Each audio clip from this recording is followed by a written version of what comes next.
بسم اللہ الرحمن الرحیم۔ السلام علیکم۔ اسلامک لائبریری آفیشیل میں آپ کو خوش آمدید کہتی ہوں۔ غزوہ احد کے بعد کے 2 سال کے عرصے میں تشویش اور خوف کی حالت رہی، جو غزوہ خندق کے موقع پر اپنے عروج پر پہنچ گئی۔ رمضان المبارک 2 ہجری میں غزوہ بدر ہوا، پھر شوال 3 ہجری میں غزوہ احد پیش آیا۔ 5 ہجری میں یعنی 2 سال اور 1 ماہ بعد اب قریش اور دیگر قبائل، جن میں یہود بھی شامل تھے، متحد ہو کر مدینہ پر حملہ آور ہوئے۔ عرب میں اس سے پہلے کبھی اتنا بڑا لشکر جمع نہیں ہوا تھا۔ 12,000 کا لشکر مدینے پر چڑھائی کے لیے جمع ہو گیا۔ جنوب سے قریش آ گئے، مشرقی جانب سے کئی قبائل آ گئے، جن میں بنو فرازہ اور بنو غطفان بھی تھے، جو نجد کے علاقے کے بڑے جنگجو اور خونخوار قبیلے تھے۔ شمال سے وہ یہودی قبائل حملہ آور ہو گئے جو خیبر میں آباد تھے۔ اس طرح ان قبائل نے مدینے کو گھیرے میں لے لیا۔ اس کا نقشہ سورہ احزاب میں کھینچا گیا ہے۔ اس سورہ مبارکہ میں غزوہ احزاب کا ذکر پورے 2 رکوعوں پر پھیلا ہوا ہے۔ غزوہ احد کے موقع پر 300 افراد بطور منافقین منظر عام پر آ چکے تھے۔ اب غزوہ احزاب تک ان کی تعداد کتنی ہو گئی واللہ عالم۔ بہرحال قرآن مجید سے اندازہ ہوتا ہے کہ غزوہ احزاب کے موقع پر ان کی تعداد بہت زیادہ ہو چکی تھی۔ امتحان یقیناً شدید تھا، نتیجتاً منافقین کے دلوں میں جو نجاست اور گندگی تھی وہ ان کی زبانوں پر آ چکی تھی۔ غزوہ احزاب میں کفار و مشرکین کے لشکروں کا محاصرہ خاصا طول پکڑ گیا اور اس دوران اہل مدینہ پر بڑے ہی سخت قسم کے حالات پیش آئے۔ جب خندق کھودی جا رہی تھی تو نبی صلی اللہ علیہ وآلہ وسلم بھی اس کام میں بنفس نفیس شریک تھے اور پتھر اٹھا اٹھا کر خندق سے باہر پھینک رہے تھے۔ چونکہ ان دنوں شدید قحط کا عالم تھا، لہذا صحابہ کرام نے اپنے پیٹوں پر چادروں کے ساتھ کس کر پتھر باندھ رکھے تھے تاکہ کمریں دوہری نہ ہو جائیں، اس لیے کہ شدید بھوک کی وجہ سے معدے میں درد آتا ہے۔ دراصل یہ اس معدے کو بہلانے کی ایک شکل ہے کہ اگر اس پر بھاری قسم کا بوجھ باندھ لیا جائے تو معدے میں درد نہیں ہوگا۔ اس موقع پر بعض صحابہ حضور صلی اللہ علیہ وآلہ وسلم کی خدمت میں حاضر ہوئے اور انہوں نے اپنے کرتے اٹھا کر اپنے پیٹ دکھائے اور عرض کیا کہ حضور صلی اللہ علیہ وآلہ وسلم اب فاقہ ناقابل برداشت ہو رہا ہے، ہم نے اس لیے پیٹوں پر پتھر باندھ رکھے ہیں۔ اس پر نبی صلی اللہ علیہ وآلہ وسلم نے اپنا کرتا اٹھا کر دکھایا تو وہاں 2 پتھر بندھے ہوئے تھے۔ خندق کھودنا حضرت سلمان فارسی رضی اللہ عنہ کا مشورہ تھا کہ مدینہ منورہ کے دفاع کے لیے خندق کھودی جائے۔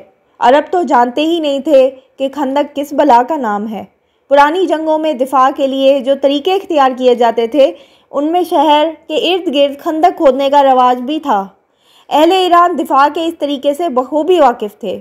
ایران اور روم کی تو کئی 100 سال سے جنگ چل رہی تھی۔ جب مدینے میں خبر پہنچی کہ 3 اطراف سے کفار و مشرکین کا 12,000 کا لشکر مدینے پر چڑھائی کے لیے چلا آ رہا ہے تو حضرت سلمان فارسی نے مشورہ دیا کہ مدینے کو پشت پر رکھتے ہوئے خندق کھودی جائے تاکہ خندق کی وجہ سے دشمن براہ راست مدینے پر حملہ آور نہ ہو سکے۔ چنانچہ خندق کھودنے کا کام تیزی سے شروع ہو گیا۔ یہ سخت سردی کا موسم تھا۔ اللہ تعالیٰ نے اپنی خصوصی مدد و نصرت سے اہل ایمان کو اس نرغے اور محاصرے سے نجات دلائی جو 20 دن تک جاری رہا تھا۔ ایک شب بہت زبردست آندھی آئی جس سے کفار و مشرکین کے لشکر الٹ پلٹ ہو گئے۔ اکثر خیمے اکھڑ کر آندھی کے ساتھ تتر بتر ہو گئے۔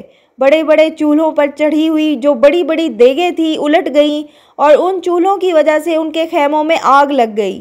یوں سمجھیے کہ یہ ایک غیبی تدبیر تھی جس سے ان کے حوصلے اس درجہ پست ہو گئے کہ صبح تک تمام لشکر منتشر ہو چکا تھا۔ تمام قبائل اپنے اپنے علاقوں کی طرف کوچ کر گئے۔ جب یہ امتحان ہو گیا تو مد مقابل دشمنوں کے لیے ایک آندھی اور فرشتوں کا ایک لشکر کافی تھا۔ کفار و مشرکین کا 12,000 کا لشکر اللہ کی قدرت کے مقابلے میں تو کوئی حیثیت ہی نہیں رکھتا تھا۔ 12,000 کیا 12 لاکھ کا لشکر بھی ہوتا تو اس کی کوئی حیثیت نہیں تھی۔ ایک آندھی نے معاملہ الٹ پلٹ اور تتر بتر کر دیا اور کفار جو ایک زبردست جمعیت کی شکل میں بڑے ارمانوں اور بڑی تیاریوں کے ساتھ دور دراز کا سفر کر کے ہدایت کے چراغ کو بجھانے آئے تھے، ایک ہی رات میں منتشر ہو گئے۔ معاملہ ختم ہو گیا اور صبح صادق سے قبل ہی ہر ایک نے اپنی اپنی راہ پکڑ لی۔ صبح مسلمانوں نے دیکھا تو میدان خالی تھا۔